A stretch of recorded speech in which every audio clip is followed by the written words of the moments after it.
Hey, I'm Dominic Belancio with Lippert Components, and today we've got a short video on proper engagement of the turning point pin box upon picking it up from the dealership and taking possession.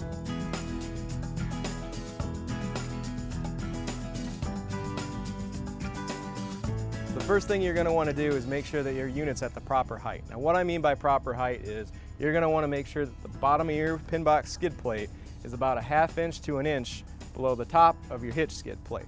So slowly back up and let's see if we can get a measurement.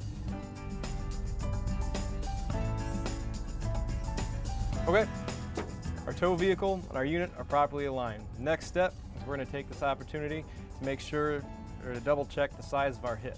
What I mean by that is we're going to remove our wedge plate from our turning point, hop in the truck bed. I can show you what I'm talking about. So we've gone ahead and removed our turning point wedge block. So what we're going to do is test to make sure that the fit is going to be nice and snug. So if the first one you put in looks like this, we've got too much gap between the kingpin receiver and where the kingpin's going to sit. You flip it around, make sure that you've got contact on all points of your funnel, nice tight space up by your kingpin receiver. Now you also might wind up in a situation where you're going to have too little room. So if you take the long end, it's actually covering that kingpin receiver. You don't want that. You want to flip it around, put that in, because what you're going for is a perfect fit. So we're back out of the truck bed. We know which end we're going to use. We're going to be using the long end. So you want to make sure that you've still got your hardware. Hopefully you put it in a safe spot. Grab yourself a drill. It makes this process a little bit easier. We're going to go ahead and connect it right up next to the kingpin. All right, so in the last shot, we got our turning point wedge block installed in the proper orientation. Finger tighten those bolts. Our driver's now backed up and engaged our hitch and our turning point. So every once in a while, you're going to be in a situation where you're not going to be able to access both of those bolts. So what you're going to want to do is tap that block forward as far as it'll go until it bottoms out against your kingpin. Take a 15/16 wrench, tighten everything down until you can't get it tight anymore. Once everything's tight, the driver's free to pull away.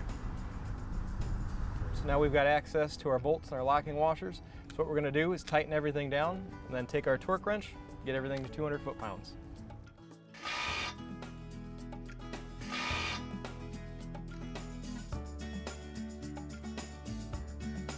Okay, we know our truck and our pin box are at the proper height.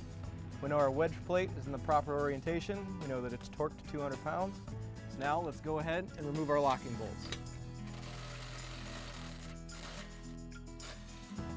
Now that the bolts are removed, let's go ahead and get these in their storage location so we don't lose them. So your turning point pin box is finally all hooked up. So what was this all for? What did we accomplish in this process? Well, what we've managed to do is take your traditional turning point from your center kingpin, move it 22 inches back. So what does that do? Why would you want to do that? Well, as you can see, this allows you to pull off some 90-degree turns and make parking into your campsite a heck of a lot easier. Let's roll.